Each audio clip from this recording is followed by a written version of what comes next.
conference room at Morrison Tech Solutions had that new money smell. Leather chairs, glass walls, and my sister Victoria's ego inflated to match the $16 million Series B valuation she'd been bragging about for 3 months. I sat in the back corner, exactly where I'd positioned myself for the past 4 years of these quarterly board meetings, notepad in hand, observing. "Before we begin," Victoria announced, standing at the head of the table in her power suit that probably cost more than most people's monthly rent, "I want to address the elephant in the room. We're discussing serious expansion opportunities today. Multi-million-dollar decisions. This isn't." She paused, her eyes landing on me with that particular blend of pity and condescension I'd grown accustomed to. "This isn't for everyone to understand." Our father, Richard Morrison, sat 2 seats away from Victoria, nodding approvingly. He'd always been her biggest cheerleader, ever since she'd pitched the initial concept for Morrison Tech during a family dinner 6 years ago. "Your sister's right, Maya. These board meetings can get pretty technical. Maybe you'd be more comfortable waiting in the lobby? We can catch you up later." I smiled politely, the same smile I'd perfected over years of family gatherings where my accomplishments were footnotes and Victoria's were headlines. "I'm fine here, Dad. I'd like to observe." "Observe?" Victoria laughed, and several of the board members, most of whom I'd personally vetted through my investment firm before allowing their participation, joined in. "That's sweet. But seriously, we're about to discuss our Series C funding round. We're talking about valuations in excess of $200 million. The financial complexity alone." "I understand," I said quietly, opening my notepad. "Please continue." My brother-in-law, Derek, who'd married Victoria 3 years ago and immediately positioned himself as the company's chief operating officer despite having exactly 0 operational experience, leaned forward. "Maya, no offense, but do you even know what a Series C funding round is?" "I have a general idea," I replied. "A general idea." Derek exchanged glances with Victoria. "This is exactly what we were worried about. Victoria, maybe we should implement that board observer policy we discussed? Limit attendance to people who actually contribute financially." The words hung in the air like a challenge. I felt my phone vibrate in my pocket, probably my investment firm's daily update, but I ignored it. Victoria tapped her pen against the table. "Derek has a point. Maya, I love you, you're my sister, but let's be honest about your financial situation. You work at that little nonprofit, you live in that modest apartment in the suburbs, you drive a 7-year-old Honda. There's no shame in that, but this." She gestured around the room. "This is a different world. A world that requires serious capital, serious understanding, serious commitment." "I'm committed," I said. "Committed how?" Dad interjected.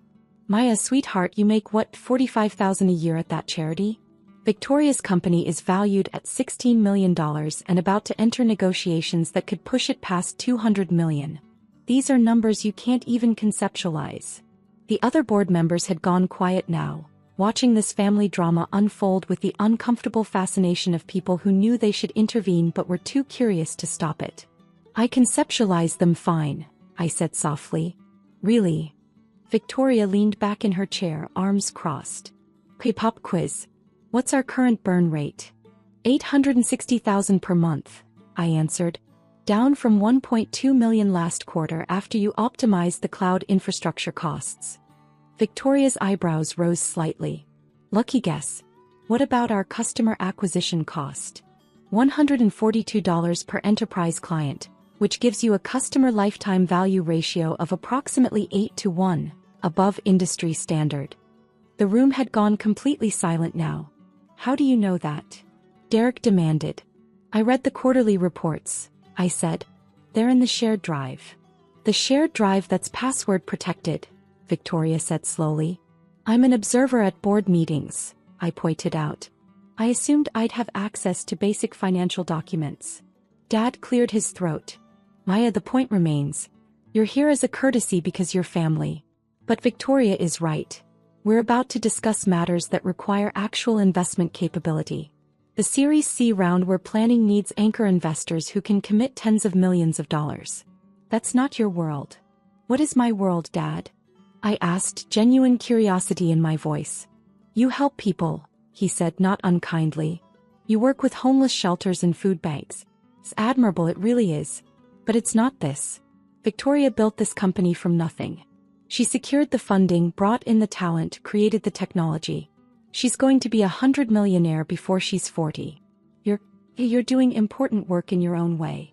The condescension was so thick I could have cut it with a knife, but I'd expected nothing less. This was the Morrison family dynamic in perfect miniature. Victoria the golden child, Dad the proud enabler, Derek the opportunistic addition, and me, the afterthought who was tolerated at major events as long as I didn't ask too many questions or take up too much space. I understand, I said, closing my notepad. So, this Series C round. How much are you looking to raise? Victoria sighed dramatically. $80 to $100 million. We have preliminary interest from Sequoia and Andreessen Horowitz, and we're in talks with 3 other top-tier venture capital firms. The lead investor will likely need to commit $30 to $40 million minimum. Does that satisfy your curiosity? It does, I said. And you're confident you'll close the round? Absolutely. Victoria's confidence was unshakable.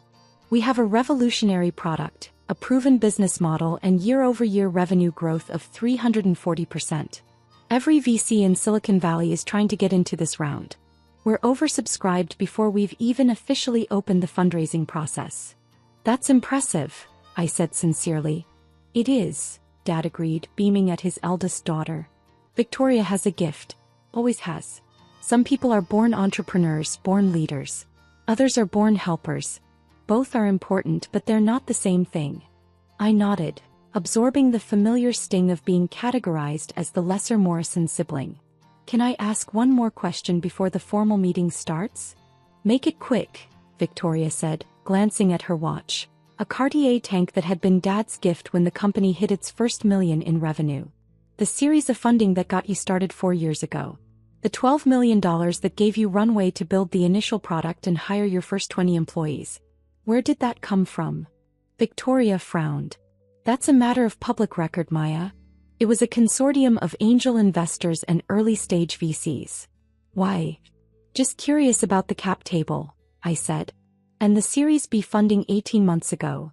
The additional $32 million that funded your expansion into the European market? What's your point? Derek asked, irritation creeping into his voice. No point, I assured him. Just trying to understand the full financial picture. You know, since I apparently can't conceptualize these numbers. The Series B was led by Benchmark Capital, Victoria said impatiently, with participation from our existing investors and several new institutional funds. Maya, this is basic company history. If you're going to sit in on board meetings, at least do the minimal research. I have, I said. One more question. The Series A and Series B funding, was all of that institutional money? Or were there any individual investors? Why does that matter? Dad asked. It doesn't, I said. I'm just curious who believed in Morrison Tech from the very beginning. Before it was the darling of Silicon Valley. When it was just Victoria's idea and a prototype. Victoria's expression softened slightly, apparently touched by what she perceived as my admiration for her journey. The very first money, the seed round before we even had the Series A, that came from a private investment group. Meridian Strategic Ventures. They committed $2 million when we were nothing but a pitch deck and a dream. That seed money let us build the MVP that attracted the Series A investors. Meridian Strategic Ventures, I repeated. They sound important. They were crucial, Victoria admitted. They've been quiet partners ever since, very hands-off, which is what I wanted. They've participated in every funding round since then, including putting $50 million into the Series B. They're our largest single shareholder actually, though they've never asked for a board seat or tried to interfere with operations. $50 million, I said. That's serious money. That's what serious investors do, Derek said pointedly. They write big checks. Not everyone can play in that league. No, I agreed. Not everyone can. My phone vibrated again. And again. I pulled it out of my pocket, glancing at the screen. 3 messages from my firm, each marked urgent. I stood up, smoothing my simple black dress. Off the rack from Target, not that anyone in this room would know the difference between that and designer. Where are you going? Victoria asked. The meeting's about to start. I need to make a phone call, I said. It'll just take a minute. Maya, we're about to begin, Dad protested. I understand. This won't take long. I walked out of the conference room, their annoyed expressions following me into the hallway. The Morrison Tech Solutions offices occupied the entire 20th floor of a downtown high-rise, all glass and chrome and aggressive modernity. I found a quiet corner near the windows overlooking the city and opened my phone. The messages were from Catherine Wu, the managing partner at Meridian Strategic Ventures. My managing partner, technically, since I'd founded the firm 9 years ago with the trust fund money my maternal grandmother had left me. The only Morrison who'd ever believed I was capable of more than charity work.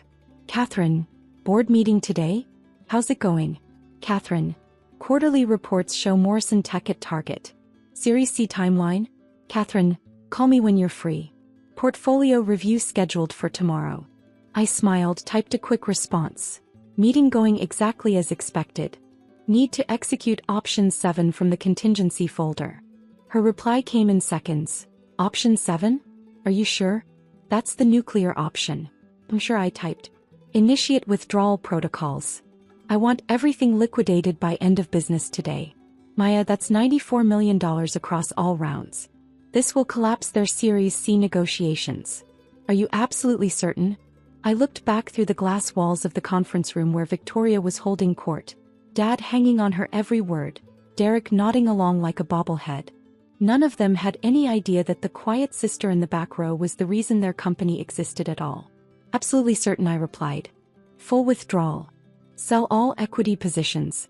Notify their CFO and board immediately per the shareholder agreement. And Catherine? Make sure the notification clearly identifies Meridian Strategic Ventures as my personal investment vehicle. No more anonymity. Understood. Executing now. This is going to be spectacular. That's the idea. I pocketed my phone and walked back into the conference room. Victoria was in the middle of her presentation, clicking through a PowerPoint deck showing projected revenue growth and market penetration strategies. Sorry for the interruption, I said, taking my seat. It's fine, Victoria said, though her tone suggested it wasn't. As I was saying, our path to a $300 million valuation is clear. We have product market fit, we have scalable technology, and we have the team to execute. The Series C funding will accelerate our timeline by 18 months and position us for a potential IPO or strategic acquisition by 2027. Ambitious, one of the board members commented. Realistic, Victoria corrected. We have commitments from Tier 1 VCs who see what we see, that Morrison Tech is going to dominate the enterprise software space. My phone buzzed, then buzzed again. And again. Victoria paused mid-sentence. Maya, if you need to step out again. No, I'm good, I said, silencing my phone. But around the table, I noticed several other board members pulling out their phones as well, their expressions shifting from attentive to confused to alarmed. The CFO, Martin Chen, stood abruptly. Excuse me, I need to. His phone was ringing now, the ringtone cutting through Victoria's presentation. I'm sorry, I have to take this. He stepped away from the table, speaking in urgent, hushed tones. Victoria's presentation faltered. As I was saying, the market opportunity. Another board member's phone rang. Then another. What the hell is going on? Derek demanded. Martin Chen came back into the room, his face ashen. Victoria, we need to talk. No. In private. We're in the middle of a board meeting, Victoria said. Now, Martin repeated, and something in his voice made Victoria set down her presentation clicker and follow him out of the room. Dad followed immediately, leaving Derek and me and the increasingly agitated board members in uncomfortable silence. Through the glass walls, I could see Martin showing Victoria something on his tablet. I watched as her expression went from annoyed to confused to horrified. Dad was reading over her shoulder, his face turning a concerning shade of red. They rushed back into the room. Everyone, we need to pause the meeting, Victoria announced, her voice tight. There's been some kind of mistake with our cap table. Our largest investor, Meridian Strategic Ventures, their lawyers just sent notice that they're executing an immediate withdrawal of all invested capital. They can't do that, Derek said. Investment contracts don't work that way. They can if they're structured as convertible notes with withdrawal provisions, Martin said grimly. Which apparently these were. Every single round. The seed, the Series A, the Series B. Meridian maintained withdrawal rights that we agreed to in exchange for favorable valuation terms. How much money are we talking about? One of the board members asked. $94 million, Martin said. 2 million seed, 12 million Series A, 30 million Series A follow-on, and 50 million Series B. With contractual interest, it's actually 96.3 million. The room erupted in shocked exclamations. Victoria held up her hand for silence. This has to be a mistake. Meridian has been a silent partner for 4 years. They've never interfered, never made demands. Why would they suddenly withdraw everything? According to the notice, Martin said, reading from his tablet, the withdrawal is being executed at the discretion of the fund's founder and managing partner. It's all completely legal under the shareholder agreement we signed. Who's the founder? Dad demanded. Get them on the phone. This is insane. You don't just pull $94 million out of a functioning company without warning. The notice identifies the founder, Martin said slowly, but there must be some mistake. Who is it? Victoria demanded. Martin looked at me. So did Victoria. And Dad. And Derek. And every single board member in the room. The notice says Meridian Strategic Ventures was founded and is wholly owned by Maya Morrison, Martin said. It says she's the sole decision-maker for all investment activities and portfolio management. The silence that followed was absolute. That's impossible, Victoria said finally. Maya works at a non-profit. She doesn't have that kind of money. According to the corporate filings, Martin continued, pulling up documents on his tablet, Meridian Strategic Ventures was established 9 years ago with initial capital of $25 million. It's since grown to a portfolio value of approximately $380 million across various technology investments. Morrison Tech Solutions represents their largest single investment and their longest-held position. Dad was shaking his head. No, this is a mistake. Someone with the same name. Maya, tell them this is a mistake. I picked up my phone, which was still buzzing with notifications. It's not a mistake, Dad. What? Victoria's voice came out as barely more than a whisper. Meridian Strategic Ventures is my firm, I said calmly. I founded it 9 years ago with the inheritance Grandma Morrison left me, the trust fund she set up that nobody in the family except the estate lawyers knew about. $25 million that she'd accumulated over her lifetime, left specifically to me because she said I was the only Morrison who understood the value of quiet competence. That's... Derek started, then stopped, unable to finish the sentence. 6 years ago, I continued, Victoria came to me specifically, though she doesn't remember it that way, asking if I knew any investors who might be interested in her startup idea. I looked at her business plan, ran the numbers, and believed in the concept. So I invested $2 million as seed funding through Meridian. I kept the ownership structure private because I knew if Victoria found out her little sister was her primary investor, she'd reject the money.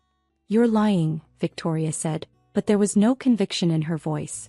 When the Series A came around, I continued, I personally recruited the other investors, made the introductions, and led the round with $12 million of my own capital. The VCs whose names are on the cap table? They came in because I convinced them to. Same with the Series B. I put in $50 million and brought Benchmark to the table. Every major strategic decision, every important hire, every expansion plan, I've been reviewing and approving them for 4 years through my board observer rights. Martin was scrolling through documents frantically. He's right. The shareholder agreements all give Meridian final approval rights on major decisions. I thought it was a standard VC protective provision, but these are unusually strong. Meridian, Maya, could have blocked any decision we've made. Why? Victoria asked, and for the first time she sounded vulnerable rather than angry. If this is true, why stay silent? Why let us think? That I was the failure? I finished. That I was the Morrison who couldn't keep up? Because I wanted to see if you could succeed on merit alone. I believed in your technology, Victoria. I genuinely did, and I still do. The product is revolutionary. But I wanted to know if you could build a company based on the quality of your work, not on family connections or pity investments. And could I? Victoria asked. You could, I confirmed. You're genuinely brilliant at product development and strategy. Morrison Tech succeeds because you're talented, not because of me. But here's the problem. You're terrible at recognizing the contributions of people you've decided aren't worthy of your respect. Dad found his voice. Maya, sweetheart, if there's been some miscommunication. There's been no miscommunication, I said. For 4 years I've sat in these meetings and listened to you all explain why I couldn't understand basic business concepts. I've watched you patronize me, dismiss me, and treat my questions like adorable attempts at participation. Today Victoria told me this meeting was for serious investors only. Derek asked if I even knew what a Series C funding round was. Dad said I couldn't conceptualize numbers in the millions. We didn't mean, Derek started. You meant exactly what you said, I interrupted. And that's fine. People reveal who they are when they think there are no consequences. But here's the thing about being a silent partner. You get to stay silent until you choose not to. Victoria's phone rang. She answered it automatically, listened for a moment, then said, "Yes, I understand. Thank you for letting me know." She hung up and looked at me. That was Sequoia. They're withdrawing their interest in the Series C. Apparently, word has already spread that our primary investor is pulling out. They're concerned about company stability. Andreessen Horowitz just emailed, Martin said, checking his inbox. Same thing. They want to pause discussions until the situation with Meridian is resolved. The notifications kept coming. One by one, the VCs who'd been fighting for a piece of Morrison Tech Series C were backing away, spooked by the sudden capital withdrawal and the uncertainty it created. "Maya, please," Victoria said, and I'd never heard my sister beg before. "Don't do this. The company needs that capital. Without the Series C, we'll have to scale back operations. We might have to lay people off. Everything we've built. Everything I funded," I corrected gently. "Victoria, $94 million of the money that built Morrison Tech came from me. The other investors contributed $22 million combined.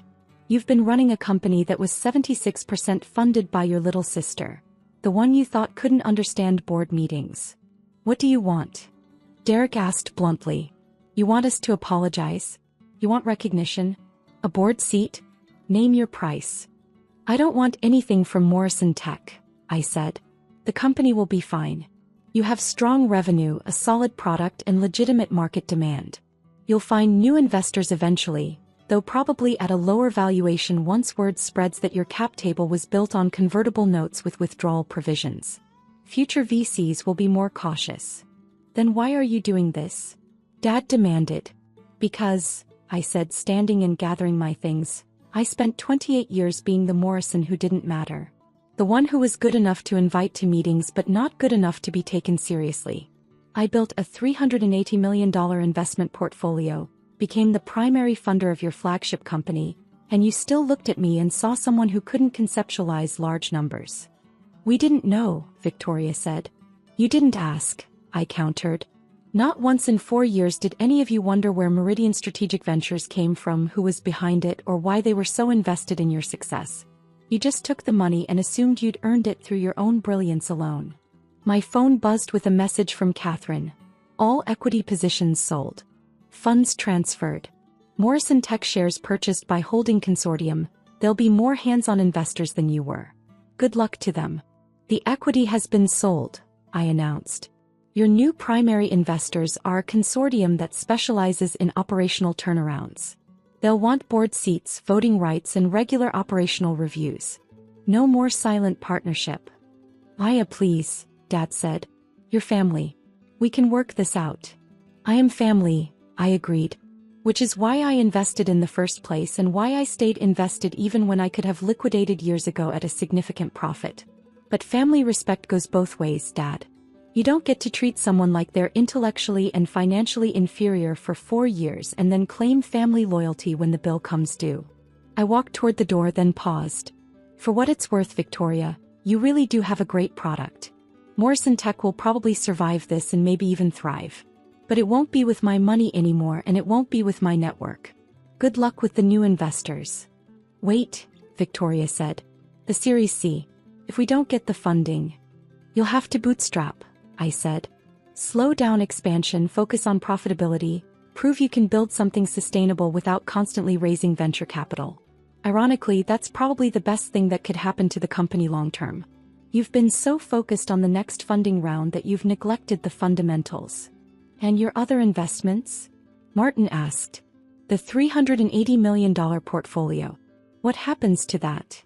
Continues as before, I said. I have stakes in 17 companies, none of which treat me like I can't read a balance sheet. Morrison Tech was personal, so Morrison Tech gets sold. The rest of my portfolio is performing exactly as projected. Derek was still processing. You're really a venture capitalist. I really am, I confirmed. One of the more successful ones in the region actually, though I prefer to stay out of the spotlight. The nonprofit work I do? I fund that personally. I contribute about $4 million a year to homeless services, food security programs and education initiatives. The $45,000 salary I take from the nonprofit is because I genuinely enjoy the work, not because I need the money. $4 million, Dad repeated faintly. Give or take, I said. Depends on the year and which programs need the most support. Grandma Morrison taught me that wealth means nothing if you don't use it to make the world better. She also taught me that people will reveal their true character when they think you're powerless. Both lessons have served me well. Victoria's phone rang again. She looked at it, then at me. It's our bank. They probably want to discuss the sudden change in our financial position. You should answer that, I advised. And Victoria? For the record, I never doubted your ability to succeed. I just wish you'd believed I could succeed too. I left the conference room and walked to the elevators. Behind me, I could hear raised voices, frantic phone calls, the sound of a company entering crisis mode. Part of me felt guilty. 90 employees at Morrison Tech would be affected by this decision, people who'd done nothing wrong except work for a company with founders who couldn't see past their own assumptions. But I'd structured the withdrawal carefully. The company had enough runway to survive for 18 months without the Series C, long enough to either find new investors or become profitable organically. No one would lose their jobs immediately. The new investors I'd sold to were tough but fair. They'd push Victoria and Derek to be better operators, which was exactly what the company needed. My phone rang as I reached the lobby. Catherine Wu's name appeared on the screen. It's done, she said when I answered. Morrison Tech shares sold. Funds transferred to your main investment account. The tech blogs are already picking up the story. Major VC firm executes unprecedented withdrawal from promising startup. By tomorrow morning, every investor in the valley will know what happened. Good, I said. Let them know. Silent money is powerful, but sometimes public money sends a better message. The consortium that bought your position wants to meet with you, Catherine continued. They're impressed by your ability to identify and nurture early-stage companies. They want to know if you're interested in co-investing on future deals. I'll think about it, I said. Right now I need a vacation. Maybe somewhere quiet where no one knows what a Series C funding round is. Catherine laughed. You earned it. Call me when you're back. We have 3 new pitch decks to review and one of them looks very promising. A biotech startup working on accelerated vaccine development. Send me the details, I said. I'll look at them from the beach. I hung up and walked out into the afternoon sunshine. My 7-year-old Honda was parked in the garage, paid off and reliable. I could have bought any car I wanted, could have moved to a penthouse downtown, could have worn designer clothes and flashed wealth like a badge. But Grandma Morrison had taught me that real power doesn't announce itself. Real power works quietly, invests wisely, and only reveals itself when revelation serves a purpose. Today's purpose had been served. My phone buzzed with a text from Victoria. We need to talk. Please. I typed back, we just did. Good luck with everything. Another text, this time from Dad. Maya, I'm so sorry. I never realized. Can we have dinner this week? I want to understand. I stared at the message for a long moment, then typed, maybe in a few months. I need some distance right now. But Dad? You raised a daughter who built a successful company and a daughter who built a successful investment firm. You should be proud of both of us. His response came quickly. I am. I always was. I just didn't show it the right way. No, I replied. You didn't. But it's not too late to start. I put my phone in my pocket and drove out of the parking garage, leaving behind the gleaming high-rise and the family drama and the boardroom where I'd spent 4 years being invisible. Tomorrow, the business publications would run stories about the mysterious investor who'd torpedoed Morrison Tech Series C. Industry analysts would debate my motivations, question my business judgment, wonder if I'd made a mistake walking away from a potentially lucrative investment. But tonight I was just Maya Morrison, venture capitalist philanthropist, and the woman who'd finally stopped apologizing for taking up space. I turned on the radio and drove toward the sunset, already planning my next investment. Because that's what serious investors do. We recognize opportunity, we deploy capital strategically, and we don't waste time trying to convince people we're worth listening to. We just act and let the results speak for themselves.